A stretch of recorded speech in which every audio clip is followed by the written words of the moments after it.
Hey guys, so we'll take a look at Dragon Ball Z Legacy of Goku for the Game Boy Advance. Now this little gem of the game is actually an action RPG made by Webfoot Technologies, and was suggested to me by Jake Duck, who is a long-time follower of the channel. He basically suggested this might be a bit of fun. That was after I played my Budokai 2 Let's Play, as I remember, so here we are taking a look at the game. It's not a full Let's Play because, frankly, while it's kind of interesting to take a look at, it's not an interesting game overall. It's kind of a not really a so bad it's good game, just kind of a so bad it's bad game.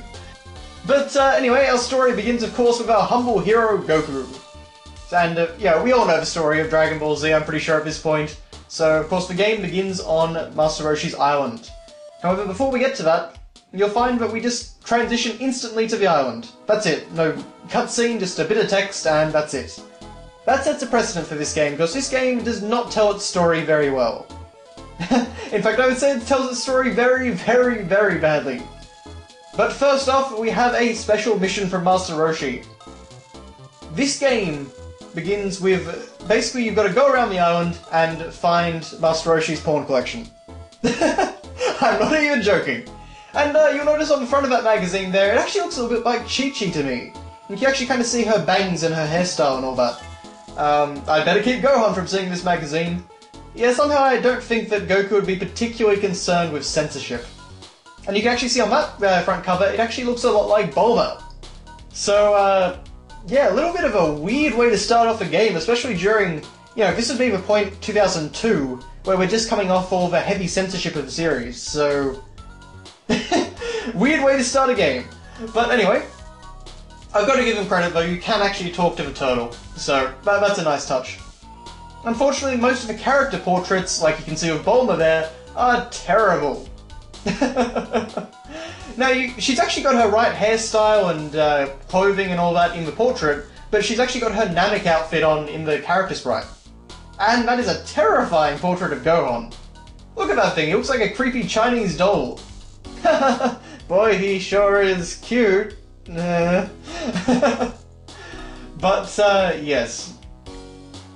So you'll notice that the game actually has a sort of pre-rendered style. It's kind of like a GBA Final Fantasy VII sort of approach, if you get my drift. And, you know, everything looks okay. It kind of looks, you know, pretty desaturated, but everything does actually look like it did in the show. To a reasonable degree, anyway. So I don't mind this approach, but I definitely think the later games did a much better job with it. The later games still used a little bit of pre-rendered stuff, but for the most part it was all 2D graphics. Really nice, vibrant 2D graphics. But anyway, we can now hand in our magazines, and Master Roshi gives us some Senzu beans. I thought Oolong had stolen that one from me. Of course, Master Roshi, don't stare at those girls for too long, though. Hee hee yippee! So, yes. That's the start of the game. And you can see that we actually got some experience points. And, oh, wow, gasp, I can't believe this is happening. I think the designers might have actually forgotten that Bulma can't sense ki. Because she would have no way of knowing that Raditz is here. In fact, the only person that doesn't immediately notice is Goku. Which is kind of weird, because he's the first one to notice in the show. So, anyway. But, of course, we get our usual expository dialogue, and we have another goofy portrait for Raditz. He's got his mouth wide open and kind of like his eyes slouched down. Looks like he's in a bit of a sort of seductive, weird, awkward, goofy, seductive sort of face. I don't know.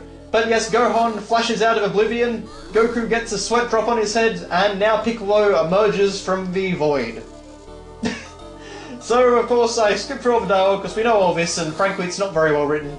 And now, of course, here is Nimbus. Looking a little bit worse for wear, as you can see. This is... And also, I think that's one of the worst graphics in the game. But now we, of course, fly away, and we end up in East District 539, I believe it's called. This, of course, is Goku's house. Why are we here? Who knows? Goku thought it would be a good idea to land here, and... I don't know. And you'd think maybe you could talk to Chi-Chi, but no. So, for some reason, I guess Raditz is kind of near Goku's house. And you can see from down there, we are playing this on emulator. I do have the original game, and I unfortunately did get it back around the time it came out.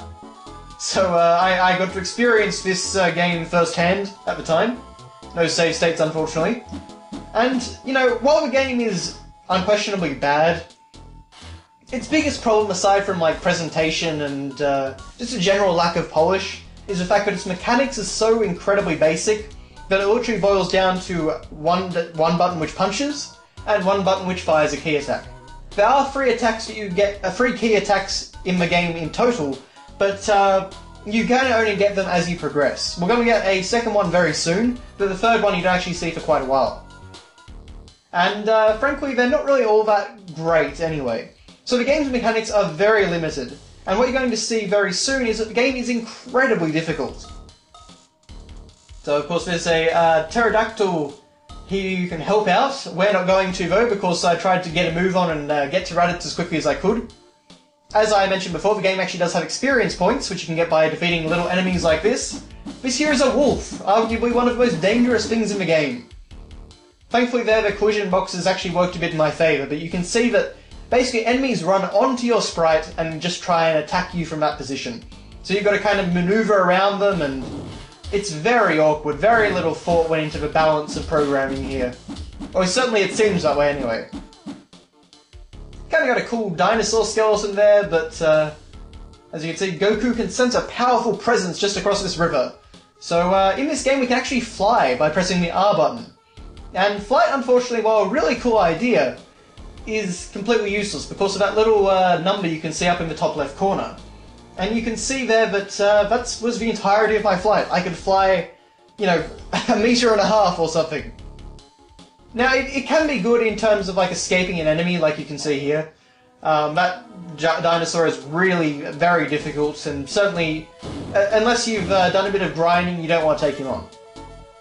But now we're in a sort of forest village area, and there are a few NPCs to talk to, but of course nothing of interest. So before we get to Raditz, we have to now do fetch quests. But before that, we're just going to explore the area and get the lay of the land. Also, you may notice here some snakes. I got to level 3 by killing one. So, yeah, there is actually a experience system in the game, as I was saying, and you do get stronger. Certainly, by the end of this area, my punch will be strong enough to take down a wolf in 1 or 2 blows. But it's kind of a bit of a balked system, because the bosses are so difficult in this game that really no matter what level you are, you're still going to have to punch them a ridiculous number of times. So, while it certainly helps, and I like the idea and some of the implementation, the experience system in this game is not ideal. Definitely, definitely not a perfect balance in this game. But here's Yamcha and Poir! And hey, if you see Boba with guitar, I said hello? Yeah, no problem. They do actually reference his baseball playing skills, which is kind of nice here. Someone, I guess, watched the actual series, which is nice to know. But that's really all there is to it. You can actually find Tenshinhan and Chaozu in the other area with the pterodactyl, and they will also give you 500 experience points, so it's an easy way to level up early on. And even Poir will actually give us some experience points. He gives us 500 as well. That's dedication. But yeah, I kind of love the exchange between Goku and Yamcha. Also, notice that Yamcha actually is in his Cell Games era outfit. He doesn't have the long hair here, he's only got the short hair. A little bit of a weird decision there. But you can see there I have in my inventory the items that we got from Master Roshi. So they will come in handy later. But for now, we've just got to try and take down as many of these enemies as we can and find some of these different fetch quest items. You don't actually need to talk to the relevant NPC to start the fetch quest, so that's something at least. None of the dialogue is particularly interesting anyway, so I wouldn't recommend it. But you can break blocks and things like that with your Ki Blast, but it's not particularly exciting. But now we find this lost little girl called Sue, whose portrait looks absolutely nothing like her in-game sprite. Her in-game sprite looks miles better. But yes, now it is the adventures of Goku and Sue! And we're off to fight some dinosaurs. Here you'll see a lovely pterodactyl, who unfortunately mauls me. Sorry Sue, you're on your own. And this is what happens when you get killed. You see Goku in his angel form, from the ending of, well, the second ending of the Dragon Ball Z series. And, yeah, no continue. That's it, you're back to the menu. So if you didn't go to the menu and click on that lovely save option there, you are just boned. And that, as a kid, was frustrating as heck. Because the first time you play this game, you may not realise that. But, unfortunately, that's the way it goes. So then you have to do everything you've done again. So if you've, done any side quests or any content whatsoever, you've got to do that again, you've got to sit through all the story again, you've got to find Master Roshi's magazines again, all that good stuff, all over again. But now we're going to pick some pretty flowers. Isn't this exactly what you'd expect out of a Dragon Ball game? These flowers are Sue's favourite colour, I bet. Alright, thanks. Never mind the fact that Sue is standing right next to me. Now this kid, his brother threw his boat onto an island. He can't swim out that far though, so we have to fly out and get the boat. Now you may ask, why are we doing all this? Well, aside from the minor experience bonus, which honestly isn't very much, they actually have to do this to progress onto Raditz, so yeah. So she says thank you for rescuing our daughter, but unfortunately Sue is still stuck following me. Go on, get! Go away, Sue! But you actually have to talk to the father, and then finally she will actually leave you alone. Now unfortunately there are actually 2 NPCs in this area which you have to escort to a certain location. And that would be fine, except that you can only get one of them at a time, so if I have Sue, I can't get the other NPC to follow me as well, and vice versa. Sue literally actually just says, can you come and get me later? But anyway, over here in this house, nothing too interesting, but you'll notice on the far left there's actually a poster, and I'm pretty sure that's of Mr. Satan. Which is a kind of nice touch, but lore-wise, of course, he's not a big deal at this point yet. He didn't become a big deal until much later in the series continuity, so, a nice little touch, I guess, but a little bit out of joint with continuity. Although I suppose so is Goku escorting a cat through a forest before he goes to save his son. So, yes. So if we go up here, we can actually find this old man's house, and it's a pretty cool house, honestly. This is a cool render. But, yes, we have to return Nico the cat. Or Neko, I should say. I kind of wonder if maybe that's a really cool reference to Neko, Majin Z, but I think I'm probably giving the developers a bit too much credit of Toriyama knowledge there. So yeah, this random old man teaches us Solar Beam. Solar Flare, sorry. Not Solar Beam. That would be interesting, wouldn't it? But yes, this attack actually will stun an enemy, and this is the key to defeating every single boss in the game. Because none of them have a different pattern or different mechanic.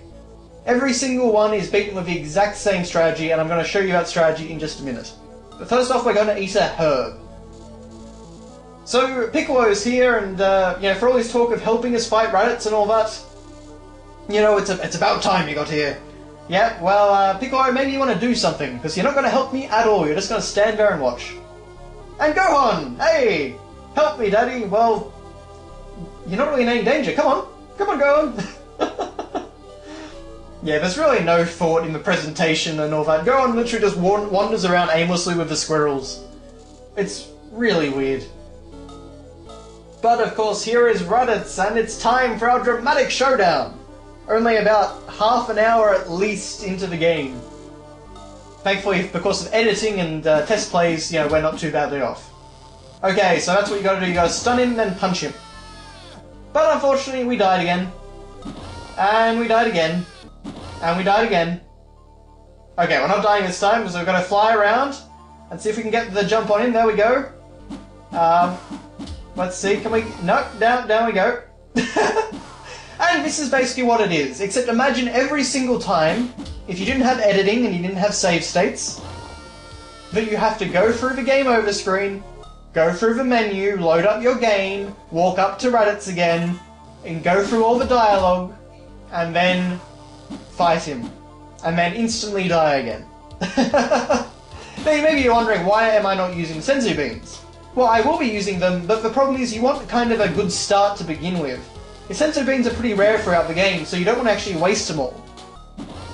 But, I think this gets across the point, really. Every single boss in the game is like this. They never get any easier, and the strategy is always the same. It is always this rubbish, broken, solar flare strategy. And you can see that I was literally punching over his sprite, but it wasn't quite in the right spot. But we've had a decent run here, so I'm using the Senzu Bean, and there you go. He kills me that quickly. I don't have any invincibility frames or anything, so I just said, bugger it, we're going to use a cheat. And that cheat is up, down, left, right, BA on the opening anime cutscene. And that will make us invincible. As you can see, Raditz cannot hurt us at all. So now we can get our sweet, sweet revenge. But on the subject of that opening, by the way, it was pretty impressive in 2002 for a game to have an anime cutscene, very, very compressed, but still an anime cutscene on a GBA cartridge, as well as some really good music actually in the start. I actually got this game after playing Legacy of Goku 2, which is why I thought it would be good, because Legacy of Goku 2 and Boost Fury are both excellent games in my opinion. Now, particularly Legacy of Goku 2. But yeah, these ones, this game is just such a far cry. It's the exact same developer, but yeah, really very different game. But Piccolo very slowly walks over and prepares to use his Makanko Sappo. But yes, you may have noticed there how many punches that took. Just imagine doing that with the stupid solar flare.